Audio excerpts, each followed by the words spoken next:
Na Suécia está ocorrendo a maior mudança em décadas. Desde a fundação da União Europeia, o país era considerado um dos críticos mais ferrenhos da adoção do euro. O país se orgulhava de ser mais bem-sucedido e flexível fora da zona do euro. A coroa sueca foi defendida como um símbolo da soberania nacional e, em um referendo, uma clara maioria ainda se posicionou contra a adoção do euro. Mas esse vento mudou completamente nos últimos meses. Desde o retorno de Donald Trump à Casa Branca, os alarmes também soam em Estocolmo. Tarifas punitivas são ameaçadas, garantias de segurança questionadas e alianças internacionais mais frágeis do que nunca. Assim, a campanha Euro não obrigado rapidamente virou Euro sim por favor, mas em ritmo acelerado. O ex-primeiro-ministro Göran Persson já previu no ano passado que a transição para a moeda da UE certamente acontecerá. Isso pode ocorrer rapidamente devido a uma crise internacional ou levar até 5 anos, mas é sempre inevitável. Nós vamos adotar o euro porque vemos que a coroa sueca não funciona em uma economia aberta e global. Porque a coroa realmente perdeu mais de 20% do seu valor em relação ao euro na última década. Uma queda repentina devido a novas tensões geopolíticas poderia forçar o Banco Central sueco, o Riksbank, a aumentar drasticamente os custos de crédito para evitar um aumento de preços. Isso poderia levar a economia sueca a uma crise profunda. A coalizão do governo defende examinar todas as possibilidades e reabrir o debate sobre o euro. E como mais de 60% do comércio de mercadorias da Suécia é feito com países da UE, uma ligação mais estreita em termos de política monetária parece correta, também defendem os principais líderes econômicos. O investidor financeiro sueco Christer Gardell chegou a chamar a coroa de uma moeda fraca e ruim. Em entrevista a Bloomberg, ele destacou: a coroa, pequena e líquida e volátil, prejudica a indústria sueca. Isso acabaria se adotássemos o euro. E, de fato, o apoio da população aumentou desde as ameaças de Trump à Groenlândia contra o vizinho Dinamarca e pode crescer ainda mais com novas tensões geopolíticas. A introdução do euro é vista não só como medida financeira, mas também como integração europeia mais profunda. O que acontece atualmente na Suécia? Por que a coroa sueca pode ser trocada pelo euro? Quais seriam os prós e contras para a Suécia e a União Europeia? Quanto tempo levaria essa introdução e como pode ser um ponto de virada para países que ainda não adotaram o euro, como Dinamarca ou Polônia? Vamos analisar essas questões no vídeo de hoje. Divirta-se! Primeira questão: por que a Suécia não adotou o euro como outros países da União Europeia? Em 1992, com o Tratado de Maastricht, foi criada a base para uma união econômica e monetária com um banco central comum, regras de déficit estabelecidas e, a longo prazo, uma moeda única. O euro foi lançado como moeda escritural em 1999 e começou a circular em espécie em 2002 em 12 países. O objetivo era claro: facilitar o comércio e fortalecer a Europa como um bloco comum. Quem está no euro faz parte do núcleo mais integrado da UE. A Suécia só entrou na União em 1995 junto com a Finlândia e a Áustria. Na época, a adesão foi motivada principalmente por razões econômicas. Após crise financeira nos anos 90, o país buscou estabilidade e acesso ao mercado, mas Estocolmo logo impôs um limite estratégico ao euro. Juridicamente, a Suécia se comprometeu, em princípio, a adotar a moeda comum, mas diferente da Dinamarca, que conseguiu uma isenção oficial, a Suécia escolheu outro caminho. Ela simplesmente nunca aderiu ao mecanismo de câmbio RM2, e esse é um pré-requisito formal para a entrada no euro. O país ficou de fato de fora, e em 2003 aconteceu finalmente o referendo decisivo, no qual seria votada a adesão ao euro. O debate foi especialmente acalorado entre os críticos, pois havia grande confiança no Banco Central e no modelo econômico sueco. Após a crise bancária dos anos 90, o país fez reformas rigorosas, consolidou as finanças públicas e adotou política monetária independente. Muitos eleitores não viam vantagem em dar esse controle ao Banco Central Europeu e também havia grande ceticismo quanto à homogeneidade econômica da zona do euro. Na época, já era claro que o sul e o norte da Europa tinham estruturas de competitividade diferentes. A preocupação era que a Suécia fosse responsabilizada por problemas de outros países ou envolvida em mecanismos de transferência. E, em terceiro lugar, a identidade também desempenhou um papel. A coroa sueca era considerada por muitos como um símbolo da esfera pública nacional, e isso muito mais fortemente do que, por exemplo, no país vizinho, a Finlândia. A carga emocional do debate ficou clara com o assassinato da defensora do euro, Anna Lindh, dias antes da votação.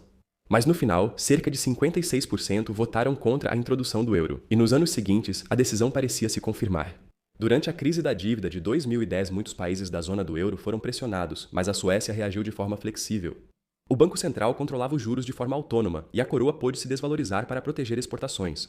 A moeda era vista como proteção contra choques externos, mas isso mudou nos últimos anos. A coroa sueca perdeu valor significativamente e de forma estrutural. Em certos momentos, ela atingiu mínimas históricas frente ao euro e ao dólar e agora está cerca de 20% menor. Para países exportadores, moeda fraca pode ser útil, mas encarece importações, eleva a inflação e sinaliza incerteza a investidores internacionais. Nos últimos anos, falava-se de um problema de confiança. Os fluxos internacionais de capital evitavam moedas menores na incerteza, tornando a coroa vulnerável à especulação. Donald Trump voltou à Casa Branca e, com sua política comercial, expôs as fraquezas da moeda sueca. Porém, não só tarifas e chantagens econômicas afetaram o país. Para a Suécia, que em 2024 aderiu oficialmente à OTAN, Donald Trump representou uma nova situação estratégica. O país está mais integrado às alianças ocidentais de segurança, mas a relação transatlântica é vista como menos confiável do que nunca. Nessa conjuntura, política econômica e segurança se unem. Conflitos comerciais impactam mais as economias exportadoras. Com tensões geopolíticas, investidores buscam grandes áreas monetárias estáveis. Economias menores e abertas, com moeda própria, sofrem pressão mais rápido. Em Estocolmo, a questão do euro está sendo reavaliada, já que após Trump ele é visto como âncora geopolítica, escudo contra turbulências externas e ingresso ao núcleo das decisões europeias. O ministro do Mercado Financeiro da Suécia, Niklas Wigman, afirmou recentemente que vivemos em um novo mundo. É importante analisar se a postura atual sobre a zona do euro ainda atende aos interesses nacionais. A ministra das Finanças, Elisabeth Svantesson, também informou que seu partido moderado irá criar um grupo de especialistas para avaliar os prós e contras de uma adesão. Possível correção de rumo após as eleições parlamentares de setembro. Quais seriam então esses valores concretos, vantagens e desvantagens tanto para a Suécia quanto para a UE? A adesão eliminaria para a Suécia o risco cambial em relação ao principal parceiro da zona do euro, responsável por mais de 60% do comércio exterior sueco.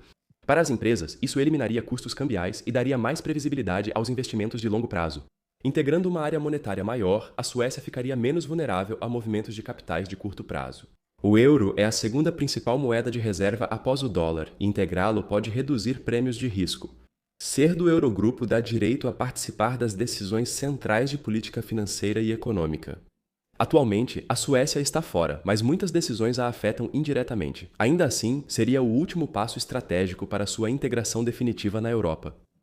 Já os críticos dizem que o Banco Central da Suécia teria que abrir mão da política independente de juros. As decisões seriam do Banco Central Europeu, baseadas na média da zona do euro, não na conjuntura sueca.